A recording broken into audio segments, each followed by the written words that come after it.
Welcome back to This Week in Iowa. We're joined now by Chad Airhart, who is the Dallas County recorder who worked on Scott Walker's Iowa campaign. So first of all, we want to know, were you surprised by the announcement that your candidate made this week? And how did you find out? Well, I was, and I found out about the same time the rest of America found out. It was confirmed to me just moments after it was announced there was going to be a press conference held Monday afternoon. I learned from some of the top staff here in Iowa, and I was surprised. Okay. Why were you surprised?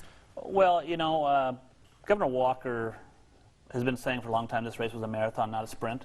And that's the way we were looking at it, that this race would be come down to a few candidates in the end, and we felt we were going to be one of those candidates, even though things had not been the best in the polls for the last couple of months. We felt there was a way for us to come back, and there was a road for us to do that. What happened to Scott Walker's support, and where do you think that support will go now? Well, after the first debate, our numbers started to decline here in Iowa. And the interesting thing, if you look at the polls, our unfavorable numbers did not start to decline. We still had a very high favorability rating here in the state of Iowa and across the country. As Donald Trump's numbers increased, our numbers decreased. And I feel, and I think the governor's campaign felt, that there was room for us to come back to regain those Trump supporters as maybe they started to peel off as we got closer to Election Day.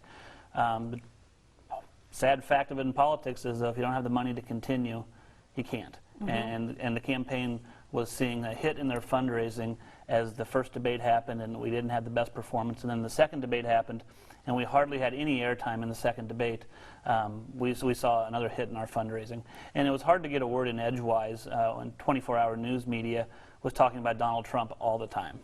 Let's talk more about the money. That we have an interesting point to make here, because Walker wasn't really short on cash with his super PAC. His super PAC, called Unintimidated, raised about $20 million.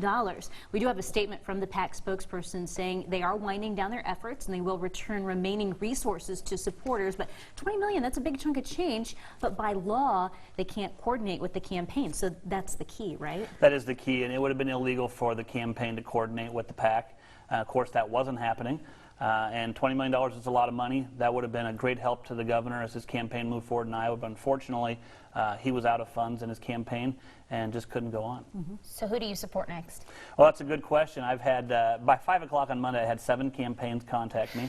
The announcement of the press conference came about 2:30, and I'm doing just what Governor Walker asked us to do, and that's to look at the candidates to find a conservative alternative to the current frontrunner.